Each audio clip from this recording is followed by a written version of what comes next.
के education model में दुनिया को कुछ ऐसा दिखाई दे रहा है, दुनिया के सबसे बड़े अखबारों को ऐसा दिखाई दे रहा है ताकि वो दुनिया को प्रेरित कर सकें, उससे दुनिया को बता सकें। ये हमारे लिए गर्व की बात है। अभी मैं ये देख रहा था कि इसी न्यूयॉर्क टाइम्स के फ्रंट पेज पे करीब 1.5 साल पहले ये तस्वीर छपी थी, आपने भी देखा होगा, जिसमें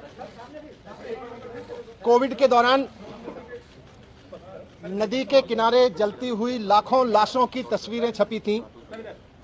कोविड के दौरान लाखों लाशें मां गंगा के किनारे पर किस तरह से गैर इंसानियत से जलाई गई थी, उसकी तस्वीर, उसकी खबर न्यूयॉर्क टाइम्स में छपी थी 1.5 साल पहले। जब यह खबर हमने देखी थी और देश के लोगों ने देखी थी तो एक भारतीय के नाते थोड़ा अपने आप पे शर्म आई थी, अपनी गवर्नेंस पे शर्म आई थी, अपने मॉडल पे शर्म आई थी। दुनिया में कोविड हैंडल हो रहा था लेकिन हम ऐसे हैंडल कर रहे थे, इस पर शर्म आई थी कि भारत में कोविड ऐसे हैंडल हो रहा है। कल जब ये खबर छपी तो एक भारतीय के नाते सबको गर्व हुआ कि भारत में एजुकेशन का ऐसा मॉडल है जिसको न्यूयॉर्क टाइम्स जैसे अखबार फ्रंट पेज पे लीड स्टोरी बना बना के पूरी पिक्चर और पूरी स्टोरी छाप रहे हैं, इतना बड़ा आर्टिकल छाप रहे हैं।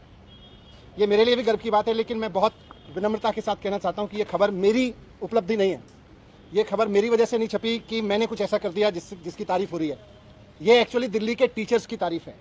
तो आज जब न्यूयॉर्क टाइम्स के फ्रंट पेज पे दिल्ली के टीचर्स का काम छप रहा है और सारी दुनिया उनकी तारीफ कर रही है, तो मैं दिल्ली के टीचर्स को बहुत बहुत बधाई देना चाहता हूँ। मैं उनको कहना चाहता हूँ कि इसी तरह से लगे रहिए।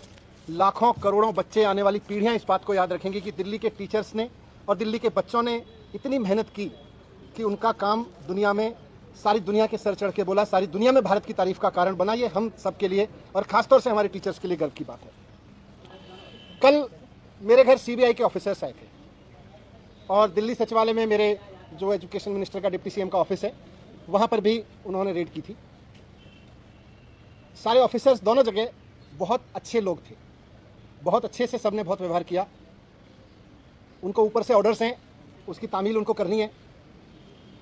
जो भी उनसे सही गलत कराया जा रहा है वो ऊपर के ऑर्डर से कराया जा रहा है। लेकिन मैं व्यक्तिगत रूप से खुद और अपने परिवार की तरफ से उन तमाम सीबीआई ऑफिसर्स का बहुत धन्यवाद करना चाहता हूं जिन्होंने कल बहुत अच्छे से मेरे परिवार के साथ व्यवहार करते हुए मेरे घर को सर्च किया और मुझे व्यक्तिगत रूप से उनसे मिलकर अच्छा लगा। सीबीआई कोई अपने घर पे नहीं चाहता है, लेकिन अच्छे लोग थे, अच्छा लगा। जिस एक्साइज पॉलिसी के बारे में ये सारा विवाद खड़ा किया जा रहा है, मैं उसके बारे में कहना चाहता हूं कि वो इस देश की सबसे बेस्ट एक्साइज पॉलिसी है और उस पॉलिसी को हम पूरी ट्रांसपेरेंसी और पूरी ईमानदारी से लागू कर रहे थे और बहुत ईमानदारी से वो पॉलिसी तैयार की गई। अगर दिल्ली के एलजी साहब ने 48 घंटे पहले उस पॉलिसी को फेल करने की साजिश के तहत अपना फैसला नहीं बदला होता तो आज दिल्ली सरकार को इस बेस्ट एक्साइज पॉलिसी से कम 10,000 करोड़ रुपए हर साल मिल रहे होते। ये लोग कह रहे हैं कि इस पॉलिसी में बहुत बड़ा घोटाला हो गया। कल मैं मनोज तिवारी जी का एक प्रेस कॉन्फ्रेंस देखा मैंने।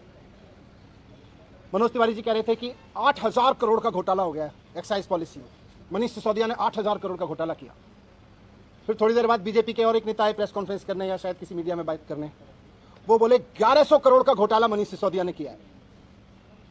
फिर मैं सोच रहा था कि एलजी साहब ने जो प्रेस रिलीज जारी किया था उसमें उन्होंने लिखा था 144 करोड़ का घोटाला कर दिया मनीष सिसोदिया ने। कल फिर जब सीबीआई के ऑफिसर्स आए तो वो एफआईआर लेके आए थे, उसमें ना 8,000 करोड़ का जिक्र था, ना 1100 करोड़ का जिक्र था। उसमें लिखा था सोर्सेज कह रहे हैं कि 1 करोड़ का घोटाला हुआ है। सोर्सेज कह रहे हैं कि 1 करोड़ का घोटाला हुआ है, ये सीबीआई की एफआईआर कह रही है। इसमें ना 144 करोड़ का जिक्र है, ना 11,000 करोड़ का जिक्र है, 1100 करोड़ का, ना 8,000 करोड़ का मनोज तिवारी जी वाला जिक्र है।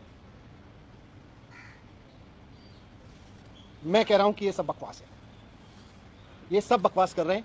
इस पूरी पॉलिसी में कोई घोटाला नहीं हुआ, बहुत शानदार पॉलिसी है। और जो ये लोग कह रहे हैं इनको ना तो कुछ पता है, ना इन्होंने कुछ पढ़ा है, बस इनको तो कहीं से कोई स्क्रिप्ट जो दी जाती है ये उसको रटते हैं। मैं आज आपको बताता हूं कि इस पूरे शोर शराबे के पीछे असली कहानी क्या है, इसका सच क्या है। सच ये है कि मुद्दा शराब का घोटाला है ही नहीं। इनको शराब के किसी घोटाले की चिंता नहीं है, इनको घोटाले की चिंता नहीं है। अगर इनको शराब के घोटाले की चिंता होती तो गुजरात में हर साल 10,000 करोड़ रुपए की एक्साइज चोरी होती है। अगर शराब की, एक्साइज की चोरी की अगर चिंता इनको होती, एक्साइज के घोटाले की इनको चिंता होती, तो आज ये सीबीआई का पूरा हेडक्वार्टर गुजरात में शिफ्ट करा देते 10,000 करोड़ का घोटाला रोकने के लिए। और यही लोग करवा रहे हैं, जो लोग सीबीआई को इंस्ट्रक्शंस दे रहे हैं ना, यही लोग गुजरात में 10,000 करोड़ रुपए